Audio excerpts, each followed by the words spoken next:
impossibility for this nation to retreat into corners, and we can't do that. We've got to unite around the idea that there are things that we can do to try to stem this rising tide of gun violence. There are things that we can do to try to fight back against the hatred and the bias that sometimes lead people to do unthinkable things.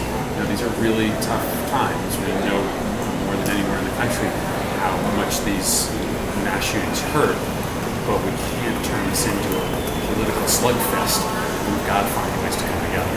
What do you think this will do for the push for sensible gun laws? Do you think it's going to promote that idea, or do you think it will detract from it? Every incident, every mass shooting is different. We're going to learn the facts of this one. But this doesn't happen anywhere else in the world. This level of gun violence is unique to America, and so we shouldn't accept it. We should try things that will lessen this epidemic rate of gun violence. Now, we also have a political that is infecting a lot of these shootings that we've got to deal with as well, whether it's hatred against police officers or gays and lesbians. We've got to have a nationwide conversation about how we fight against the kind of bias that seems to be apparent in some of these really tragic instances.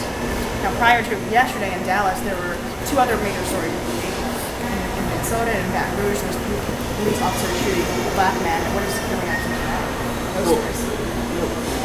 Whether it's black men being shot during traffic stops or police officers being shot in the line of duty, it should all matter to us.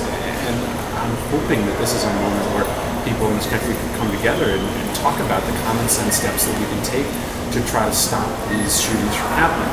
Listen, there's no law that's going to stop every single terrible thing, every single shooting from happening. But the answer is not to throw up our hands and say, well, this is just how it's going to be. We can take steps to try to solve these problems.